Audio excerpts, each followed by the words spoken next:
இனிய வணக்கம்.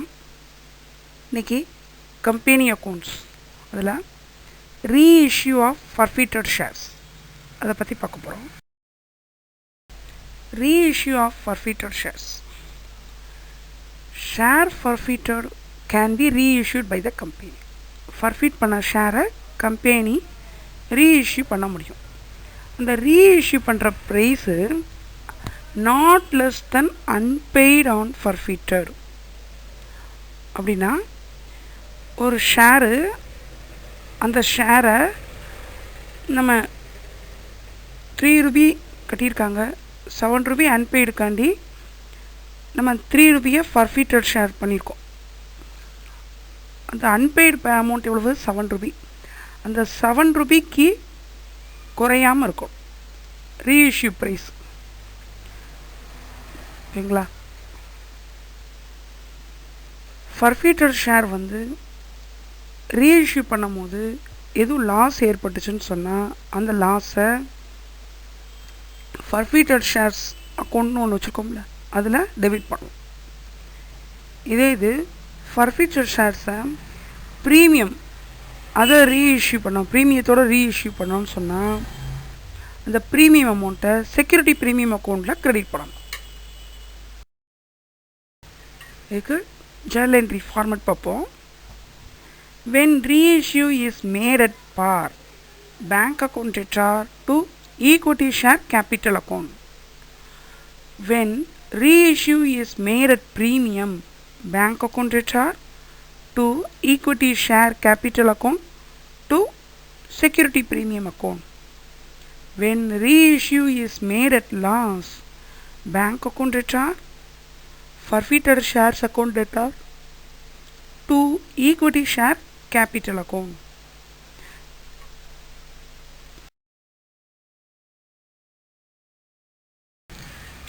Capital profit. Reissue price is more than unpaid on forfeited shares. அது profit அப்படின்னு சொல்கிறாங்க. நம்ம அன்பெய்ட் பண்ணாத இந்த ஃபர்ஃபிட்டட் அமௌண்ட் இருக்குல்ல, ஏற்கனவே சொன்ன எக்ஸாம்பிளில் 7 ரூபி சொன்னோம். அந்த 7 ரூபிக்கு மேலே ரீஇஷ்யூ ப்ரைஸ் 8 ரூபி எப்படி விற்கணும்னு சொன்னால் அந்த 1 ரூபிங்கிறது ப்ராஃபிட் அப்படின்னு சொல்கிறாங்க. இந்த profit is treated as capital profit. அப்போ அந்த கேபிட்டல் ப்ராஃபிட்டை கேபிட்டல் ரிசர்வுக்கு ட்ரான்ஸ்ஃபர் பண்ணுறோம். ஓகேங்களா?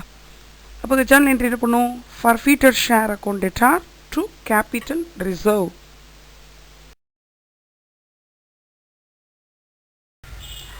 Part of the forfeited shares reissue. Forfeited sharesல ஒரு பார்ட் மட்டும் reissue பண்ணுறோம். அப்போ proportionate amount of the profit on reissue is transferred to capital reserve. எவ்வளோ reissue பண்ணுறோமோ அந்த ப்ரொபோர்ஷனேட்டுக்கு அளவுக்கு மட்டும் ப்ராஃபிட் கால்குலேட் பண்ணி அதை கேபிட்டல் ரிசர்வுக்கு நம்ம ட்ரான்ஸ்ஃபர் பண்ண போகிறோம். ரிமைனிங் அமௌண்ட் இந்த forfeited shares account under share capital in notes to accounts இது பேலன்ஸ் ஷீட். மிச்சம் இருக்க ஃபர்ஃபிச்சர் அமௌண்ட்டை என்ன பண்ணோம்? பேலன்ஸ் ஷீட்டில் ஷேர் கேபிட்டல் கீழே நோட்ஸ் டு அக்கௌண்ட்ஸ் அதில் எப்பவும் போல் மெயின்டைன் பண்ணணும். ப்ரொபோர்ஷனேட் எப்படி கண்டுபிடிப்போம்? Total amount forfeited by total number of share forfeited into number of share reissued. இப்போ ஃபஸ்ட்டு ப்ராப்ளம் பார்க்குறோம். Anu company forfeited 200 equity shares of ₹10 each issued at par held by the Thiagu for non-payment of the final call of ₹3 per share. The shares were reissued to the Lakshmanan at ₹6 per share. Show the journal entry for forfeiture and reissue. First அவர்கிட்ட என்ன பண்ணுறோம்னா ஃபர்ஃபிட் பண்ணுறோம், அதுக்கு journal entry பண்ணணும். அதுக்கப்புறம் reissue பண்ணுறதுக்கு, அப்போ இந்த ப்ராஃபிட்டை கேபிட்டல் ரிசர்வுக்கு ட்ரான்ஸ்ஃபர் பண்ணுறதுக்கு போடுறோம் ஜர்னல் என்ட்ரி இந்த book of Anu company. Date, particulars, LF column, debit, credit போட்டோம். ஃபஸ்ட்டு ஃபர்ஃபிட் பண்ணுறதுக்கு ஃபேஸ் வேல்யூ எவ்வளோ? அட் பார்ன்னு சொல்லிட்டாங்க, அப்போ ஃபேஸ் வேல்யூ தான். Equity share capital account debtor 200 shares into 10 2000 2 எவ்வளோ எது பே பண்ணல? ஃபைனல் கால் மணி மட்டும் But 2 equity share final call account 200 shares into 3 600 credit பண்ணிட்டோம். 2 forfeited shares account பே பண்ணியிருக்குது. அப்போ 200 into 7 1400 100 shares forfeited. இப்போ forfeit பண்ணியாச்சு. அதை யாருக்கு கொடுக்குறோம்? லக்ஷ்மணன் கொடுக்குறோம். லக்ஷ்மணனுக்கு 6 ரூபாய்க்கு கொடுக்குறோம். நமக்கு வந்து forfeit பண்ண வேல்யூ 7, unpaid amount 3. இப்போ 3க்கு கிரேட்டர் தானாக தான் இருக்குது 6. அப்போ ப்ராஃபிட் தான் நமக்கு. அப்போ பேங்க் அக்கௌண்ட் ஹெச்ஆர் எவ்வளோ வரும்? 200 into 6 1200 டெபிட் போட்டோம். அப்போ forfeited ஷேர்ஸ் அக்கௌண்ட் 200 ஷேர்ஸுமே நம்ம வந்து ரீஇஷ்யூ பண்ணிட்டோம். அப்போ ஃபுல்லாக கொண்டு வந்துடுவேன். 200 into 4 800. 2 ஷேர் கேபிட்டல் அக்கௌண்ட் எவ்வளவு? 200 into 10 2000. இப்போ forfeited ஷேர் ரீஇஷ்யூ எழுதிட்டோம். இப்போ கேபிட்டல் ப்ராஃபிட் எவ்வளோ இருக்குன்னு பார்க்குறோம். நம்ம என்ன வந்து அன்பெய்ட் அமௌண்ட் வந்து 3 ரூபி தான், ஆனால் நம்ம 6 ரூபிக்கு பண்ணியிருக்கோம். அப்போ 3 ரூபி நமக்கு கிடைக்கிது. சரிங்களா? 200 into 3 அப்படியும் கால்குலேட் பண்ணலாம், 6 minus 3 போட்டு. இல்லை இங்கே இருக்க forfeited அமௌண்ட்டு கிரெடிட் பண்ணது 1400, அடுத்த ரீஇஷ்யூ பண்ணும்போது டெபிட் பண்ணது 800. இது ரெண்டையும் லெஸ் பண்ணியும் போடலாம். இப்போ forfeited shares account HR 600 to capital reserve account 600. Gain on reissue of forfeited shares transfer to capital reserve account. Second problem. Marudhu Limited forfeited 150 equity shares of rupees 10 each for non-payment of final call of rupees 4 per share. Of these, 100 shares were reissued at the rate of 9 per share. Past journal entry for forfeited and reissue. என்ன சொல்கிறாங்க? Marudhu limited வந்து 150 equity ஷேர்ஸை 10 Ruby face வேல்யூவில் issue பண்ணியிருக்காங்க. அதில் நான் payment 4 ரூபிக்காண்டி அந்த ஷேர்ஸை ஃபர்ஃபிட் பண்ணிட்டாங்க. இப்போ ஃபர்ஃபீச்சர் வேல்யூ வந்து ஒரு ஷேருக்கு 6, நான் பேமெண்ட் 4. சரிங்களா? Of this 100 shares were reissued at the rate of 9 per share.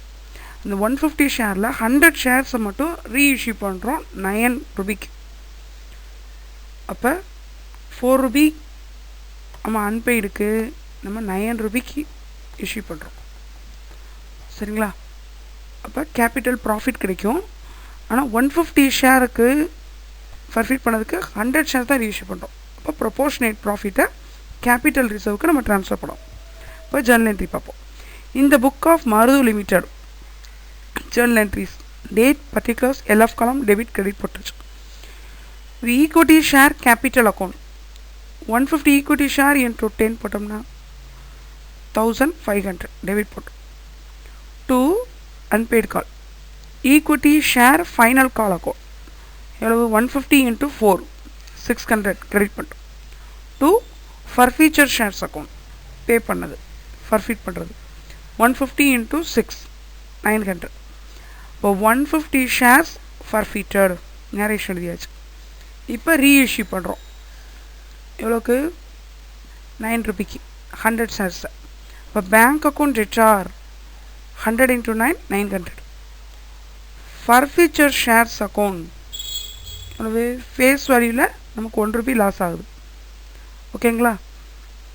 அதனால் அந்த லாஸை வந்து ஃபர்ஃபிச்சர் ஷேர்ஸில் நம்ம டெபிட் பண்ணுறோம். 100 into 1 எவ்வளவு? 100. 2 equity share capital account 100 into 10 1000 போட்டாச்சு. 100 forfeited shares reissued at the rate of rupees 9 per share.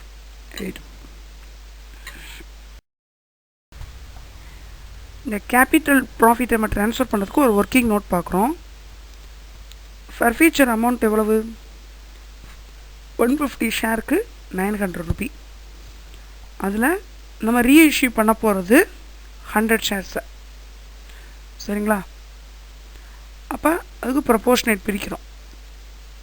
என்ன பார்த்தோம்?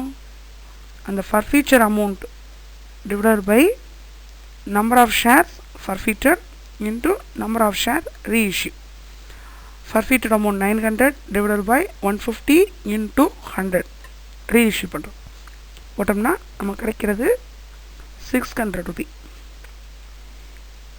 இந்த 100 ஷேருக்குள்ள forfeited amount 600 Ruby.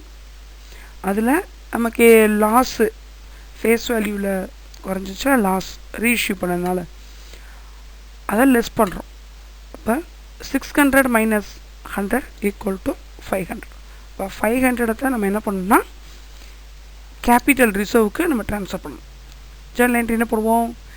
ஃபர்ஃபீச்சர் shares account debtor 500 to capital reserve account 500. Gain on reissue of forfeited shares transfer to capital reserve account. Third problem. Gemini Limited forfeited 20 equity shares of rupees 10 each, 7 called up, on which Mahesh had paid application and allotment money of rupees 5 per share. On these 15 shares were reissued to Naresh by receiving 6 per share, paid up as 7 per share. Past journal entry for forfeiture and reissue. என்ன சொல்கிறாங்க? Gemini limited 20 equity ஷேரை ஃபர்ஃபிட் பண்ணியிருக்காங்கன்னு சொல்கிறாங்க. அவங்க கால் பண்ணது 7 வரைக்கும் தான் கால் பண்ணியிருக்காங்க. 7 ரூபி கால் பண்ணதுக்கு அவங்க அப்ளிகேஷன் அலாட்மெண்ட் பண்ணி 5 ரூபி பே பண்ணிட்டார். 2 ரூபி கால் பண்ணி அவங்க கட்டலை, அதுக்காண்டி ஃபர்ஃபிட் பண்ணிட்டாங்க. சரிங்களா? அப்போ 20 ரூபிக்கு ஃபர்ஃபிட் பண்ண வேல்யூ எவ்வளவு? 20 × 5 100 ரூபி. ஓகேங்களா? இதில் 20 ஷேர்ஸை 15 ஷேர்ஸை மட்டும் ரீஇஷ்யூ பண்ணுறோம் நரேஷுக்கு. 7 கால்ட் அப் அண்ட் பெய்டப் மற்ற ஷேர்ஸ்லாம். அந்த பெய்டப் வேல்யூ 7 ரூபி உள்ள ஷேர்ஸை 6 ரூபிக்கு தான் நம்ம கொடுக்குறோம். இப்போ அதில் ஒரு லாஸ் வருது. 7 ரூபி பெய்டப் வேல்யூ உள்ள ஒரு ஷேரை நம்ம 6 ரூபி கொடுக்குறோம், 1 ரூபி லாஸ் 15 ஷேருக்கு. இப்போ கேபிட்டல் ரிசர்வுக்கு நம்ம எப்படி ட்ரான்ஸ்ஃபர் ஆகும்? ஃபர்ஃபீச்சர் அமௌண்ட் எவ்வளவு? 100 ரூபி. ஓகேங்களா? இப்போ அது வந்து 100 ரூபிங்கிறது 20 ஷேருக்கு உள்ளது. இப்போ 15 ஷேருக்கு நம்ம ஃபர்ஃபீச்சர் அமௌண்ட் எவ்வளோன்னு பார்க்கணும். இப்போ ப்ரொபோர்ஷனேட் பிரிக்கிறோம். 100 டிவைடட் பை 20 இன்ட்டு 15 போட்டோம்னா 75 ரூபி. 15 ஷேருக்கு ஃபர்ஃபீச்சர் அமௌண்ட்டு 75 ரூபி. அதில் இந்த ரீஇஷ்யூ பண்ணுறதுனால அந்த பெய்டப் வேல்யூ 7க்கும் ரீஇஷ்யூ ப்ரைஸுக்கும் உள்ள டிஃப்ரென்ஸ் எவ்வளோ? 1 ரூபி. இப்போ 15 ஷேருக்கு 15 ரூபி. அது லாஸ் ஆன் ரீஇஷ்யூ. அதை இந்த 75லேருந்து லெஸ் பண்ணுறோம். லெஸ் பண்ணால் நமக்கு கேபிட்டலுக்கு ட்ரான்ஸ்ஃபர் ஆகுது 60 ரூபி. ஓகேங்களா? இந்த 100 ஃபர்ஃபீச்சர் அமௌண்ட்டில் 20 ஷேருக்குள்ளது 15 ஷேர் போக மிச்சம் 5 ஷேர் இருக்குது. அந்த 5 ஷேருக்குள்ள ஃபர்ஃபீச்சர் அமௌண்ட் எவ்வளோ இருக்கும்? 25 ரூபி. அது பேலன்ஸ் ஷீட்டில் ஷேர் கேபிட்டலில் நோட்ஸ் ஆஃப் அக்கௌண்ட்ஸில் தனியாக காமிக்க போகிறோம். Okay. Solution. In the book of Gemini Limited journal entries, date, particulars, LF column, debit, credit போட்டோம். 20 ஷேர்ஸை நம்ம ஃபர்ஃபிட் பண்ணுறோம். அதுக்கு ஃபஸ்ட்டு போடுறோம் ஈக்விட்டி ஷேர் கேபிட்டல் அக்கௌண்ட் ரிச்சார். 20 ஷேருக்கு 7 தான் என்னது? Paid-up value. அப்போ 20 × 7 140 டெபிட் போட்டோம். இதில் ஃபஸ்ட்டு கால் அமௌண்ட் தான் அவங்க பே பண்ணல. அப்போ 2 equity share first call account 20 × 2 40 rupee. Pay பண்ணது 5 ரூபி. அப்போ 2 forfeiture account 20 into 5 100. Forfeiture of 20 shares at the rate of 7 called up போட்டோம். அடுத்து ரீஇஷ்யூ பண்ணுறோம். ரீஇஷ்யூ பண்ணுற வேல்யூ வந்து 6 ரூபி. சரிங்களா? அப்போ பேங்க் அக்கௌண்ட் ரிச்சார் 15 ஷேர்ஸ்க்கு மட்டும் தான் ரீஇஷ்யூ பண்ணுறோம். 15 into 6 எவ்வளோ 90 ரூபி. அதில் நம்ம ரீஇஷ்யூ பண்ணுற டிஃப்ரென்ஸில் நமக்கு லாஸ் கிடைக்கிது, ஃபர்ஃபீச்சர் லாஸ். அப்போ ஃபர்ஃபீச்சர் அக்கௌண்ட் ரிச்சார் 15 into 1 15 rupee. 2 equity share capital account எவ்வளவு நம்ம பெய்கிற வேல்யூ 7. இப்போ 15 into 7 105 எழுதிட்டு கிரெடிட் பண்ணிட்டோம். நேரேஷன் எப்படி பண்ணோம்? Reissue of 15 forfeiture shares at the rate of ₹6 per share எழுதிட்டோம். இப்போ நம்ம கிடைச்ச ப்ராஃபிட் ஒர்க்கிங் நோட்டில் பார்த்தோம் எவ்வளவு 60 ரூபி. அதை கேபிட்டல் ரிசர்வுக்கு நம்ம ட்ரான்ஸ்ஃபர் பண்ணுறோம். forfeiture shares account ரிச்சார் 60 rupee to capital reserve account 60 rupee. Gain on reissue of forfeiture shares transfer to capital reserve account. இந்த வீடியோவில் ரீஇஷ்யூ ஆஃப் forfeited shares பற்றி பார்த்தோம். நெக்ஸ்ட் வீடியோவில் கம்பெனி அக்கௌண்ட்ஸில் வேற ஒரு டைட்டிலை பார்ப்போம். நன்றி.